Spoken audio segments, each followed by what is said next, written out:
안녕하세요. 저는 30대 회사원 남성입니다. 얼마 전 겪었던 소름 돋는 일이 제게 일어나 이렇게 사연을 보내봅니다. 저에게는 사랑스러운 여자친구가 얼마 전까지 있었어요. 만난 지 얼마 되지도 않았지만 이런 사람 다신 없을 것 같아서 결혼까지 생각했었죠. 제 여자친구는 제가 자주 가는 식당 알바생이었어요. 손님 응대도 살갑게 대하고 요즘 친구 같지 않더라고요. 미모도 빼어나고 성격도 좋아서 식당 사장님 부부께서도 아주 예뻐라 했고요. 다만 궁금했던 점은 저와 나이가 동갑인데도 변변찮은 일자리 없이 동네 식당에서 파트타이머로 일한다는 거였죠. 여자친구에게 전에 무슨 일을 했냐고 물어보니 그냥 지금과 비슷하게 지냈다고 하네요. 대학도 안 나왔다면서 자기가 어릴 때 공부를 잘 못했다면서 공부에 뜻이 없대요.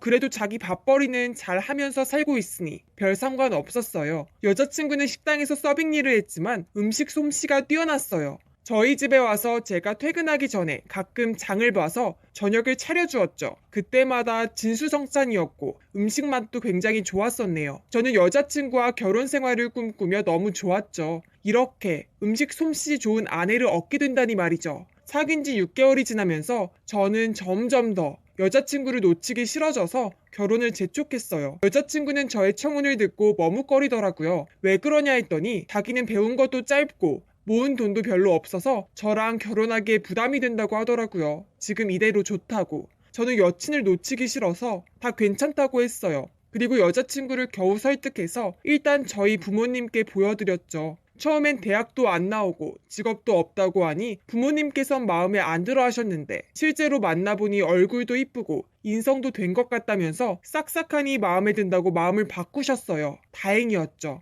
그리고 여자친구에게 이제 너희 부모님께 나를 소개시켜달라고 했더니 알겠다고 했어요. 그리고 나선 아무리 기다려보아도 여자친구는 자기 부모님을 제게 소개시켜줄 기미가 없었어요. 저는 여자친구를 조급하게 만들기가 싫어서 잠자코 있었고 추석이 되었어요. 여자친구는 갑자기 본가에 내려간다며 식당에 휴가를 냈어요. 그래서 저도 같이 갈까 했더니 아직은 마음의 준비가 안 됐다며 손살이 쳤네요. 그래, 잘 다녀오고 맛있는 거 많이 먹고 오라고 했죠. 이런 답답한 상황을 모르시는 저희 어머니는 제가 결혼 준비를 시작한 줄 아시고 저에게 연락을 하셨어요. 결혼 날짜를 받으려고 하는데 간 김에 여자친구랑 제 궁합도 재미로 보겠다고 하시는 거예요. 친구분이 갓 신내린 아주 용한 무당을 안다고 그러면서 제 여자친구 생년월일이랑 태어난 시간을 알아오라고 하시더라고요. 태어난 시간까지는 몰라서 여자친구에게 태어난 시간을 알려달라 했어요. 여자친구가 왜 그러냐고 묻길래 그냥 재미로 너랑 나랑 궁합 보려고 한다.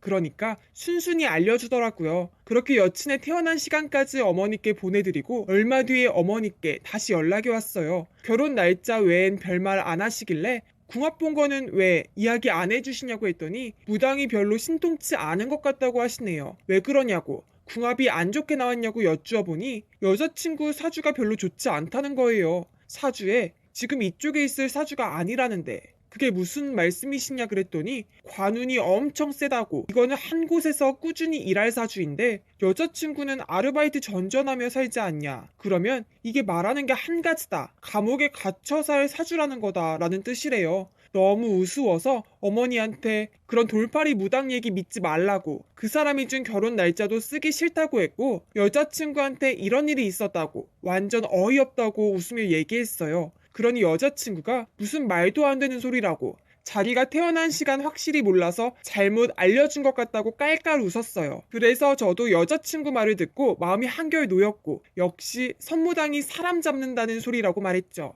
그리고 돌아오는 주말에 여자친구 부모님을 만나뵈러 가기로 약속을 했어요. 저는 기쁜 마음에 저희 부모님께도 여친 부모님을 뵈러 간다고 말했고 저희 부모님도 드디어 여자친구가 너랑 결혼할 마음을 먹었구나 하시며 함께 기뻐해 주셨습니다. 그리고 저는 미리 강남에 분위기 좋은 상견례 장소로 유명한 고급 한정식 식당을 예약했고 아침 일찍부터 여자친구에게 문자를 보냈죠. 오늘 부모님 식사 때문에 아르바이트 쉰다고 했지. 집에서 편히 쉬다 부모님 모시고 있다 봐. 라고 보냈습니다. 답장이 없었어요. 저는 여자친구가 간만에 휴일이라 늘어지게 늦잠을 자는 줄로만 알았죠. 하지만 약속 시간이 가까워져도 여자친구에게서는 연락이 없었고 걱정이 된 저는 여자친구에게 계속 전화를 걸었어요. 여자친구의 전화기는 꺼져 있었습니다. 그날 이후로 제 여자친구는 잠적을 했습니다. 식사 장소에서 2시간을 기다렸지만 여자친구는 물론 나타나지 않았습니다. 저는 바로 여자친구의 자취방으로 찾아갔어요. 당연히 문은 굳게 닫혀 있었고 어디에 있어도 여친의 모습을 찾아볼 수가 없었습니다. 말도 안 된다고 생각했죠. 짧은 시간이지만 모든 걸 다해서 사랑했고 생각도 없던 결혼을 하고 싶어서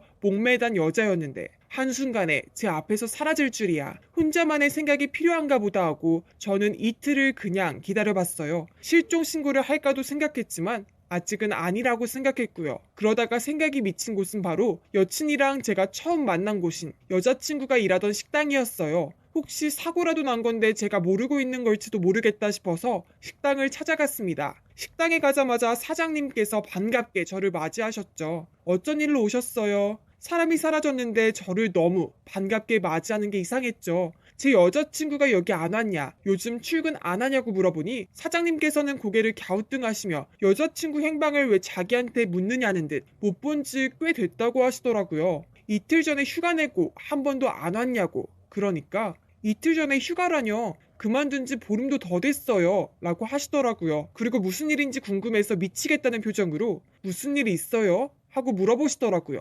그래서 저는 지푸라기라도 잡는 심정으로 사장님께 모든 걸 다 털어놓았습니다. 사실 여자친구의 행방을 모르겠다고 이제 곧 여자친구의 부모님께 인사도 드리기로 했는데 갑자기 온데간데 없이 사라졌다고. 그러니 사장님께선 둘이 결혼을 한다고요? 아니 대체 총각이 왜 그런 어디서 굴러먹다 온지도 모르는 애랑 이렇게 막말을 하시는 거예요. 어디서 굴러먹다 왔다뇨? 말씀이 심하시네요. 라고 했더니 사장님께서 꺼내신 놀라운 말은 사실 여친이 아르바이트 하기에도 나이가 많았고 다른 곳에서 서빙 일을 해본 적도 없고 이력서 쓸 줄도 몰라서 믿을만 하지가 않았는데 얼굴 예쁜 거 하나 보고 젊은 남자 손님들 좀 모을 수 있겠다 싶어서 고용을 한 거였다고. 근데 첫인상과는 다르게 일도 잘하고 해프닝에도 노련하고 싹싹해서 직원으로 들일까 고민하고 있었다고 하시네요. 그래서 왜 직원으로 안 쓰셨냐 했더니 정직원으로 고용해 줄 테니 등본이랑 신분증 같은 서류를 떼오라고 하셨대요. 그러니 여자친구가 머뭇머뭇거리다가 그만둬 버린 게 2주 전이라고 하네요. 저도 곰곰이 생각을 해보니 이상한 점은 많이 있었어요. 처음엔 콩깍지가 씌워 아무것도 눈에 들어오지 않았었지만 결혼을 준비할수록 이상한 점 투성이었죠. 30대가 되도록 직장 생활 안 해보고 아르바이트 자리를 전전하는 것, 결혼하자고 약속해놓고 부모님에 대한 얘기는 하나도 하지 않는 것도요. 가족 얘기는 일절 하지 않았어요. 저는 사장님의 말을 듣고 난 후에 여친의 정체가 너무 궁금하고 또 한편으로는 사랑하는 사람이기에 걱정이 되어서 흥신소에 부탁해서 여친의 행적을 찾았습니다. 흥신소에서 여친의 정보를 알려달라고 했는데 저는 이름과 전화번호, 생년월일밖에는 모른다고 했어요. 그러니 흥신소에서는 정보가 미흡해서 찾는데 시간은 좀 걸리겠지만 끝까지 찾아보겠다고 하더라고요. 일주일이 지나고 2주일이 지나도 별다른 연락이 없길래 착수금만 날렸다는 생각이 들더군요. 그리고 생각이 차차 정리가 되었어요. 흥신소도 못 찾는 사람인데 얼마나 꼭꼭 숨었겠습니까? 저는 여친에 대한 사랑도 미움도 다 정리하고 있었습니다. 한 달쯤 지났을까? 저는 가까스로 마음을 추스리고 가족들과 친구들을 만나며 바쁘게 업무에도 매진했죠. 그러던 어느 날 경찰에서 전화가 왔어요. 처음 듣는 여자 이름을 말하며 이 여자한테 돈 뜯긴 거 있냐고 하더라고요. 그래서 저는 그 여자가 누군지도 모르고 누구한테 사기당한 적도 없다고 했어요. 그러니 경찰은 자신이 잘못 알았다며 전화를 끊었고요. 잠시 후에 흥신소 직원에게서 전화가 왔습니다. 방금 경찰에게서 들은 낯선 이름이 제 여자친구라 믿었던 여자의 본명이라고요. 그리고 사기, 살인 전과가 있다고. 믿기지 않았습니다. 벌레 한 마리 못 죽일 만큼 여렸던 제 여자친구가 살인범이라니요. 너무 혼란스러웠어요. 흥신소 직원에게 제 여친에게 직접 듣고 싶다고 여자친구 지금 어디 있느냐고 물었습니다. 그러니 직원의 말, 그분 지금 감옥에 있어요. 못 만나요.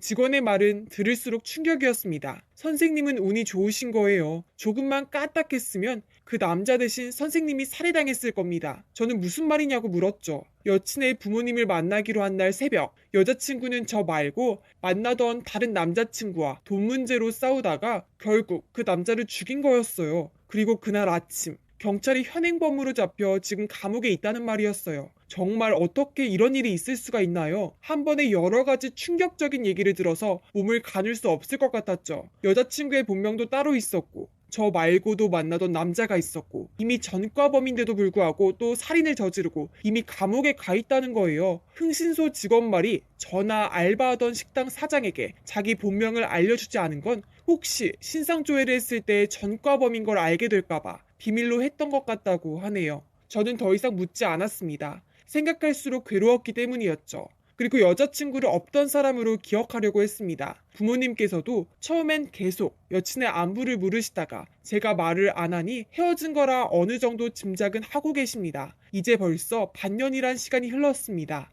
저는 정상적으로 일상생활을 할 수 있게 되었고 여자친구의 소식은 더는 모르지만 아마 오랫동안 교도소에서 못 나올 것 같다고 들었습니다. 다음에 출소를 하게 된다면 마주치고 싶은 생각은 일절 없지만 평생을 반성하며 살기를 바라는 마음입니다.